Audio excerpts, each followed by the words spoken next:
Welcome guys, இது உங்கள் துருகர்ணி vlogs. இன்னைக்கு நம்ம சேனலில் என்ன பார்க்க போகிறோன்னா அடை பாயாசம் செய்வது எப்படின்னு வாங்க பார்க்கலாம். அடை பாயாசம் செய்கிறதுக்கு பாயாச அடை நம்மளே ஃபஸ்ட் ரெடி பண்ணிடலாம். அதுக்கு ஒரு பவுல் எடுத்திருக்கேன். பவுலில் ஒரு 3 டீஸ்பூன் அரிசி மாவு சேர்த்துருக்கேன். அரிசி மாவை கொஞ்சம் தண்ணி ஊற்றி கொஞ்சம் கெட்டியாக பனஞ்சிக்கிடலாம். இப்போ ஒரு வாழை இலை எடுத்திருக்கேன். அந்த வாழை இலையை சின்ன சின்ன பீஸாக கட் பண்ணியிருக்கேன். கட் பண்ணிவிட்டு அந்த வாழை இலையில் கொஞ்சம் எண்ணெய் தடவியிருக்கேன். எண்ணெய் தடவிட்டு நம்ம மிக்ஸ் பண்ணி வச்சுருக்க மாவை அது மேலே மாவை ஊற்றி ஒரு நூலை வச்சு அதை கட்டிட்டு இட்லி சட்டிக்கு மாற்றி அதை அவிச்சு எடுத்துக்கலாம். இப்போ பாருங்கள், இந்த மாதிரி ஒரு 10 நிமிஷம் நல்லா அவியட்டும். இப்போ பாருங்கள், 10 நிமிஷம் ஆயிடுச்சு. நம்ம அதை ஓப்பன் பண்ணி பார்க்கலாம். அடை வெந்துடுச்சு. அதை ஆற வச்சுக்கலாம். ஆற வச்சுட்டு அதை அடையை சின்ன சின்னதாக கட் பண்ணி எடுத்துக்கலாம். உங்களுக்கு அடை செய்கிறதுக்கு கஷ்டமாக இருந்துச்சுன்னா கடையில் ரெடிமேடாகவே உங்களுக்கு அடை கிடைக்கும். நீங்கள் அதை வாங்கி யூஸ் பண்ணிக்கலாம். அதை யூஸ் பண்ணுறதுக்கு கொஞ்சம் தண்ணி ஊற்றி அவிச்சு எடுத்துக்கிடணும், அவ்வளோதான். இப்போ அடை ரெடி ஆகிடுச்சு. இப்போ பாயாசம் ரெடி பண்ண ஆரம்பிச்சிடலாம். நான் ஒரு பாத்திரம் எடுத்திருக்கேன்.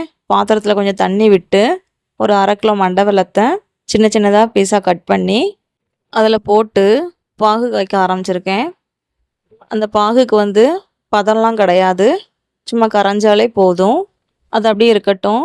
இப்போ நான் இன்னொரு பேன் எடுத்திருக்கேன். பேன் எடுத்து ஒரு 2 டீஸ்பூன் நெய் சேர்த்துருக்கேன். நெய் நல்லா ஹீட் ஆனதுக்கப்புறம் கொஞ்சம் முந்திரி எடுத்து வறுத்து எடுத்திருக்கேன்.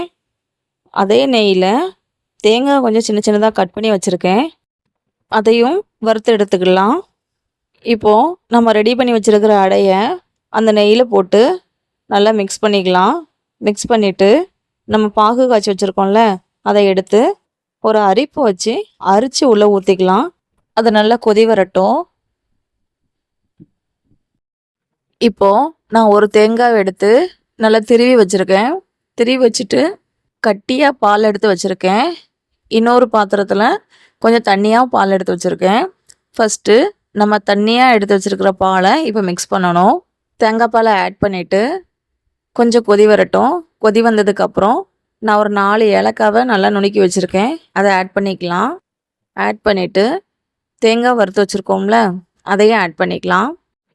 இப்போது ஃபஸ்ட்டு நம்ம எடுத்து வச்ச கட்டியான தேங்காய் பாலை ஆட் பண்ணலாம். ஆட் பண்ணிவிட்டு நல்லா கொதி வந்ததுக்கப்புறம் நம்ம வறுத்து வச்சுருக்கிற முந்திரியை எல்லாம் ஆட் பண்ணிக்கலாம். முந்திரியை ஆட் பண்ணிவிட்டு 2 டீஸ்பூன் நெய் ஊற்றிருக்கேன். ஒரு 10 நிமிஷம் அப்படியே இருக்கட்டும். பாயாசம் இப்போ ரெடி ஆகிடுச்சு. பாயாசம் பார்க்க கொஞ்சம் தண்ணியாக தான் தெரியும். ஒரு 1/2 மணி நேரம் நம்ம இறக்கி வச்சதுக்கப்புறம் அது கெட்டியாயிரும்.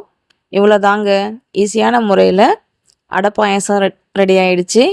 நீங்களும் இதே மாதிரி ட்ரை பண்ணி பாருங்கள். ட்ரை பண்ணி பார்த்துட்டு எப்படி இருக்குன்னு சொல்லிவிட்டு மறக்காமல் எனக்கு கமெண்ட் பண்ணுங்கள். இந்த வீடியோ பிடிச்சிருந்துச்சுன்னா லைக் பண்ணுங்கள், ஷேர் பண்ணுங்கள். தேங்க்யூ.